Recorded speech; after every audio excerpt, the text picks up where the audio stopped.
For months she treated his driveway as her own, a presumed right, until his patience snapped. 2 calls to the tow truck later, what unfolded next was a public spectacle, a downfall witnessed by the entire neighborhood. Reginald Reggie Carter was a man defined by his patience. It was a necessity. His days were spent wrangling a classroom full of Lakeland, Florida middle schoolers, striving to ignite a passion for science in kids whose devotion was reserved for their phones, not the periodic table. His life revolved around a structured system, a comfortable rhythm he cherished. His home was his sanctuary, a modest yet immaculate single-story brick house, its lawn perfectly manicured, a driveway just ample enough for his car and the occasional guest. It wasn't extravagant, but it was his a haven for unwinding, grading papers and catching the game in quiet solitude. Until Blythe Vanderholt decided his driveway was an extension of her property. It began subtly. The first time Reggie noticed her silver Lexus RX occupying his driveway, he dismissed it as an oversight. Perhaps she had company, a momentary car shuffle. No big deal. He let it slide. But then it became a recurring sight, happening again and again. Initially, Blythe always had an excuse. A quick dash inside, a brief drop-off. She'd offer a tight, dismissive smile, a flippant wave of her perfectly manicured hand, as if that explained everything. Reggie was perturbed, but he wasn't one to fuss over trifles. Not until the evening he returned home from work, weary, hungry, and yearning for his couch, only to find her Lexus squarely in his driveway once more. This time no one was in sight. Reggie inhaled deeply, a slow exhale through his nose, before rapping on Blythe's door. She answered with an expression that clearly anticipated his presence. "Reggie, what's wrong?" she asked, feigning surprise, her tone laced with condescension. Reggie gestured towards his driveway. "Your car's in my spot again."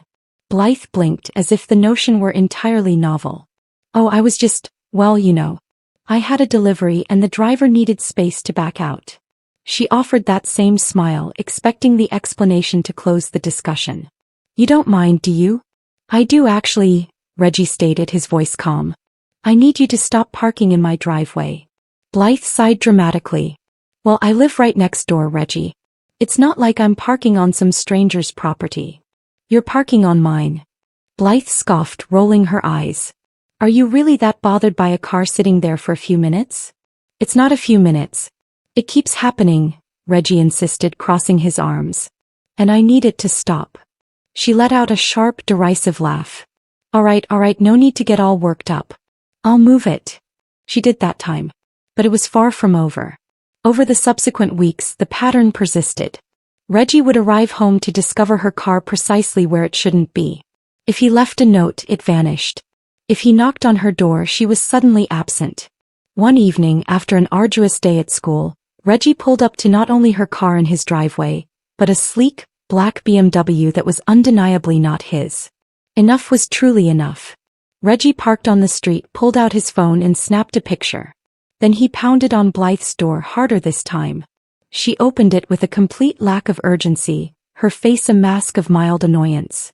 "Reggie," she drawled, prolonging his name as if he were an immense inconvenience.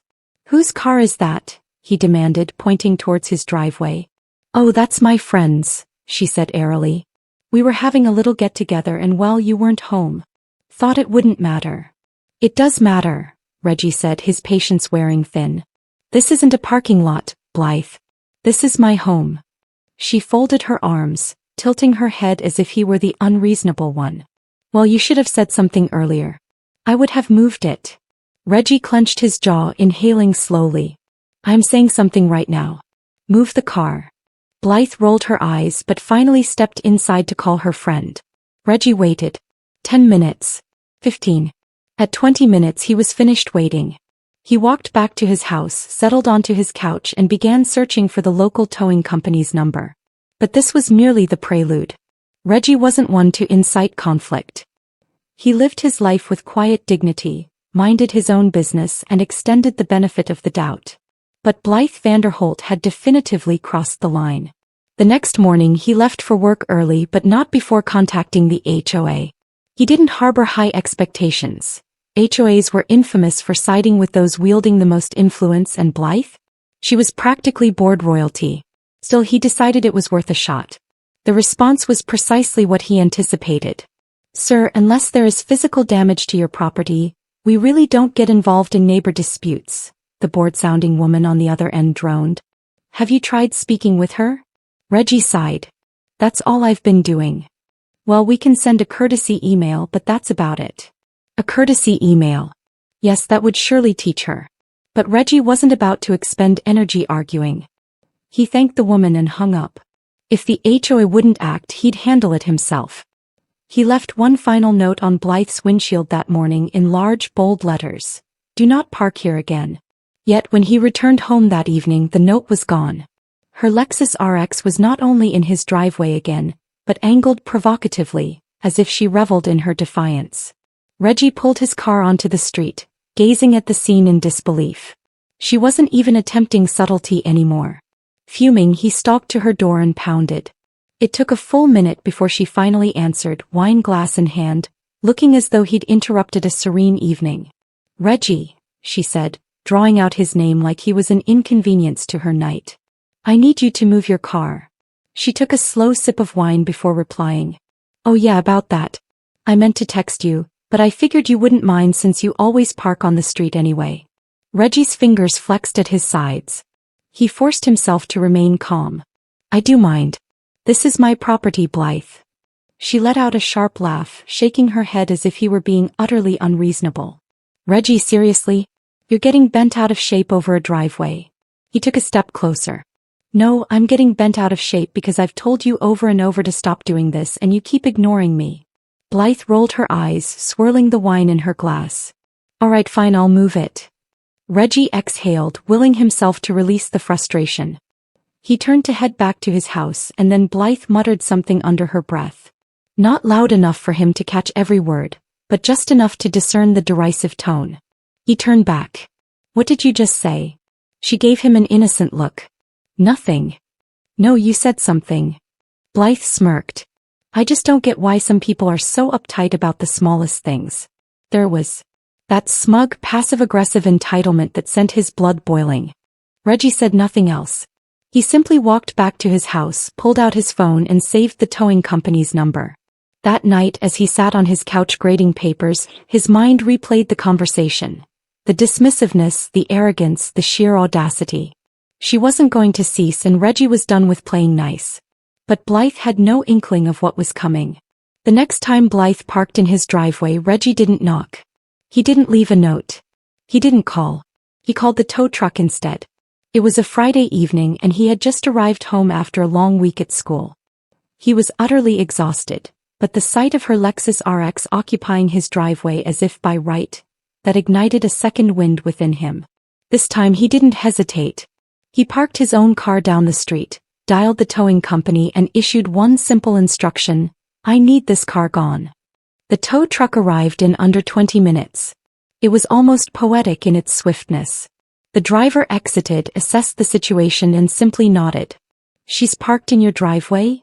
Yep, Reggie confirmed. Got proof of ownership? Reggie produced his property deed. He had come prepared. All right, the driver said. Let's hook her up. Within minutes, Blythe's luxury SUV was lifted off the ground, its wheels firmly locked. Reggie crossed his arms, watching with satisfaction as the truck pulled out of the driveway, her car vanishing down the street. He had no idea what kind of reaction to expect. Would she appear at his door screaming? Call the police? Pretend she had no idea what happened? As it turned out, he didn't have to wait long to find out. About an hour later, just as he was settling in for the night, bam, bam, bam. His front door rattled from the force of Blythe's fists pounding against it. Reggie didn't rush. He took his time, standing up, stretching his arms, making her wait. Then he opened the door. Blythe stood there in flip-flops and silk pajama pants, looking utterly livid. Her phone was clutched in her hand, her perfectly styled blonde bob slightly disheveled. Where is my car? She snapped. Reggie tilted his head. Oh, you mean the one that was illegally parked in my driveway? Her nostrils flared. Don't play games with me, Reggie. Where is my car? He shrugged casually. Towed. She stared at him, mouth agape in pure disbelief. You did what? You heard me, Reggie said. You wouldn't stop parking in my driveway, so I had it removed. Simple as that.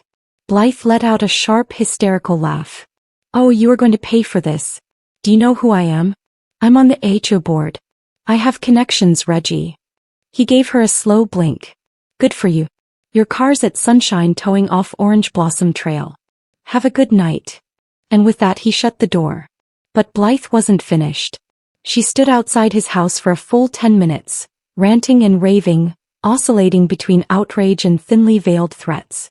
She even attempted to call the police, but when the officers arrived, they barely gave her the time of day. You had her car towed from your own property?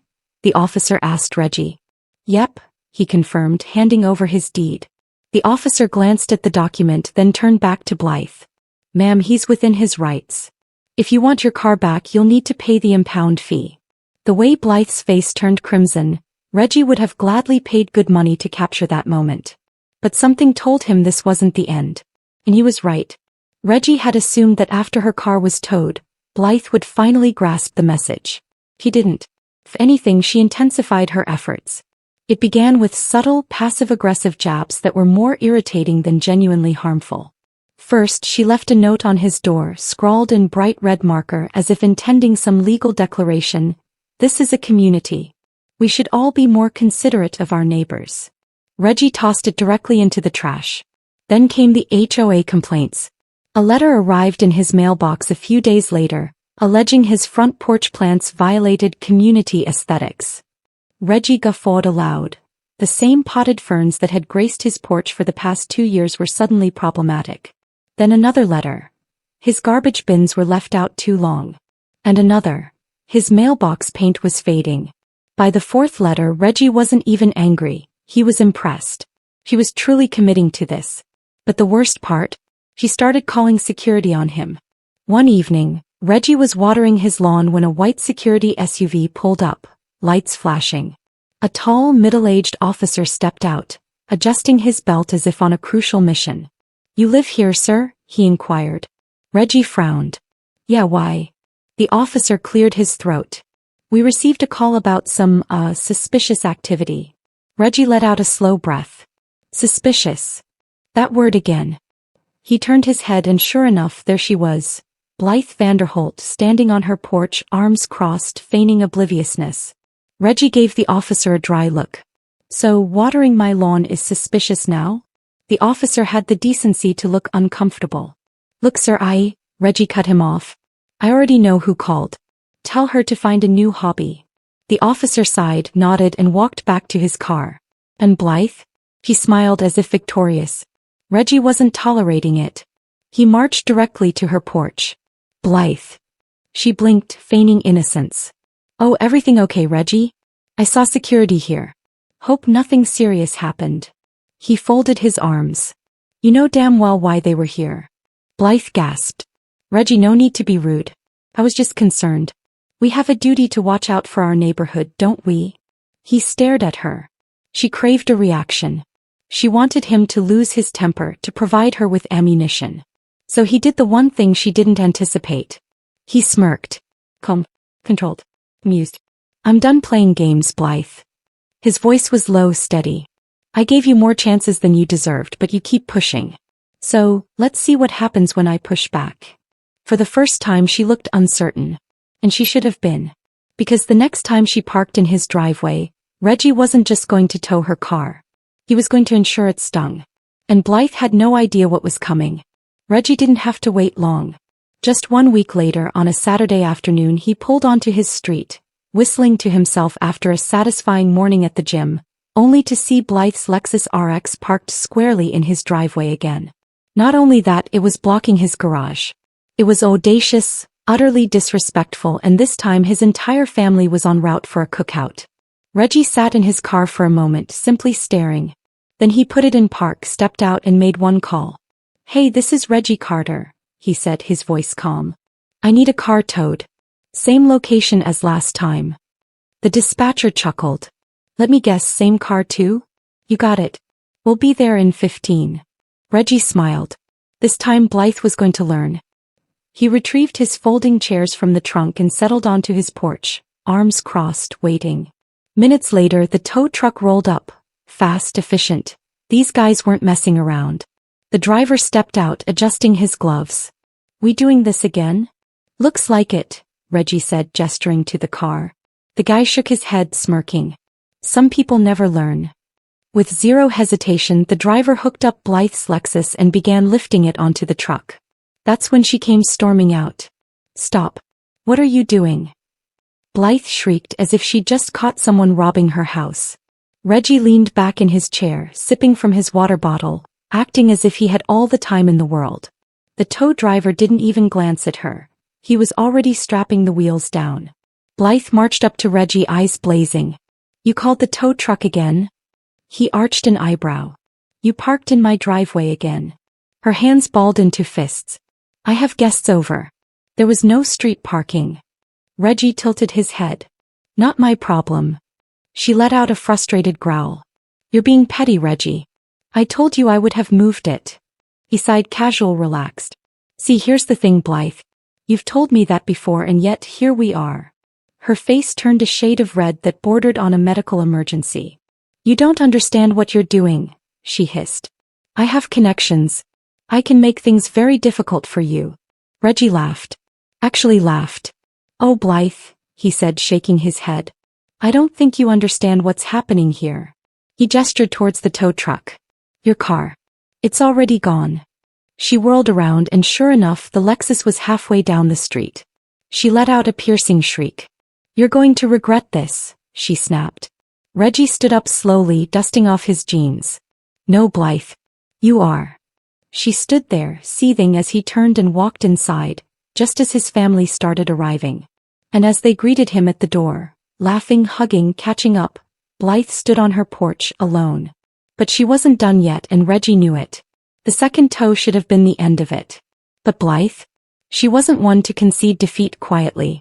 She craved retribution, and this time she wanted the entire neighborhood to witness it. By Monday morning, Reggie was the villain. Or at least that's the narrative Blythe desperately wanted to establish.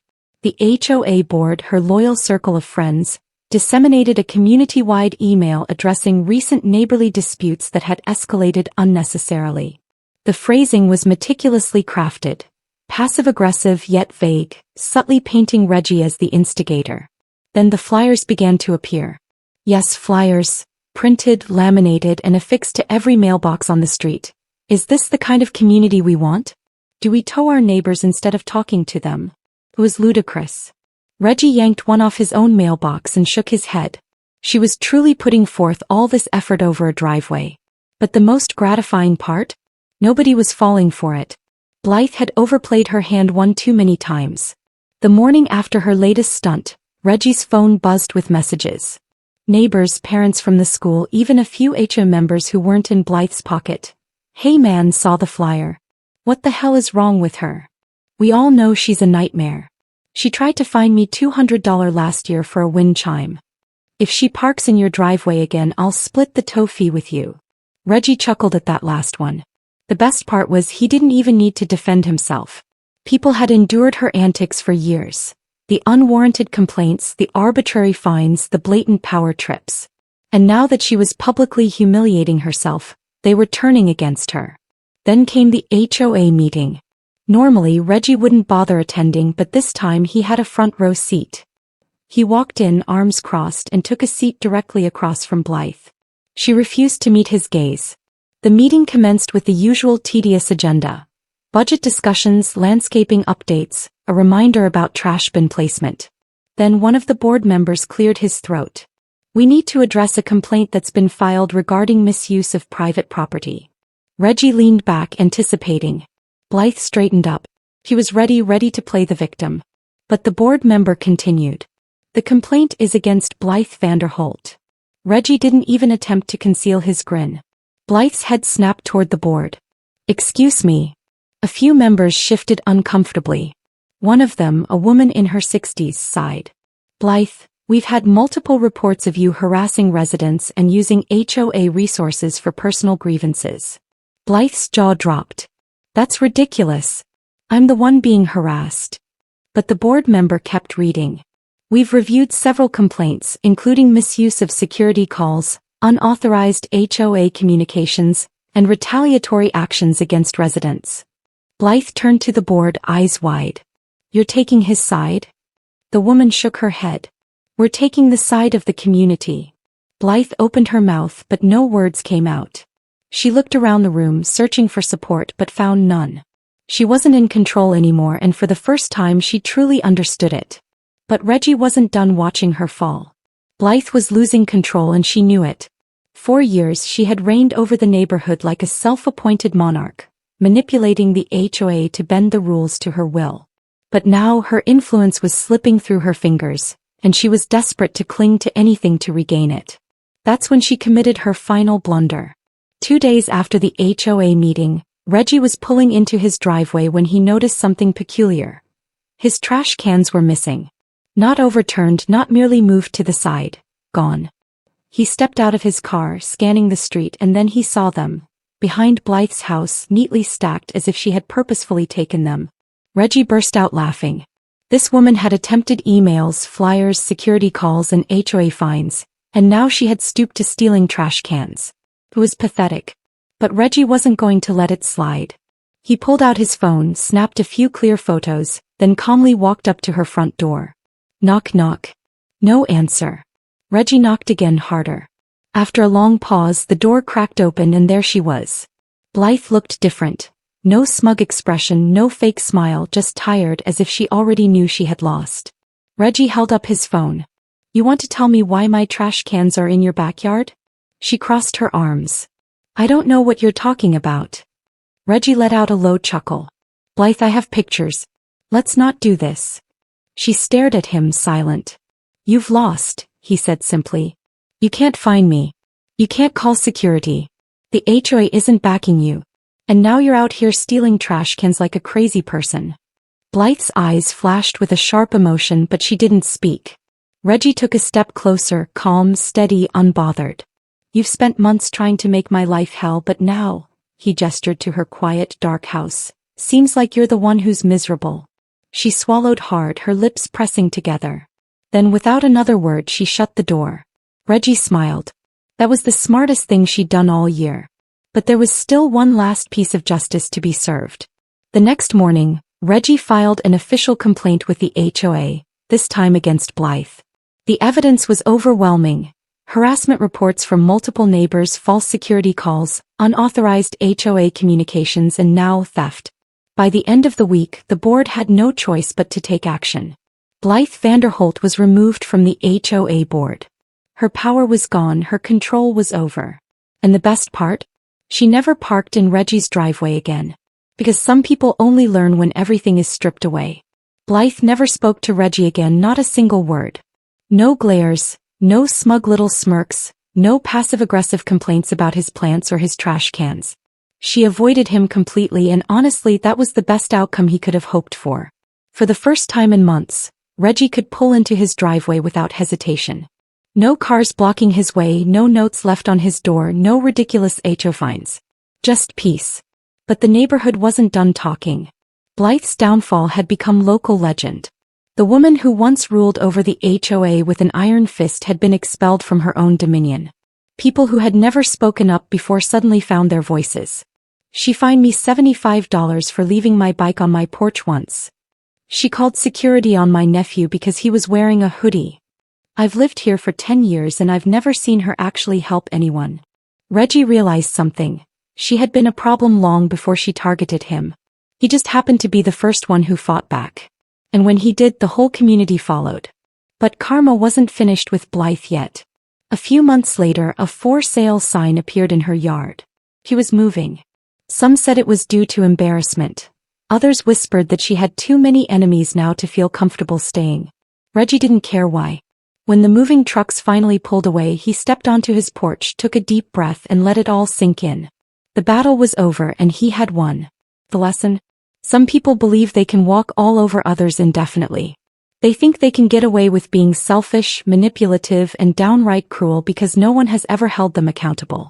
But eventually they cross the wrong person. And when that person takes a stand, the whole world watches them fall. If you enjoyed this story, don't forget to subscribe. There's always more where that came from.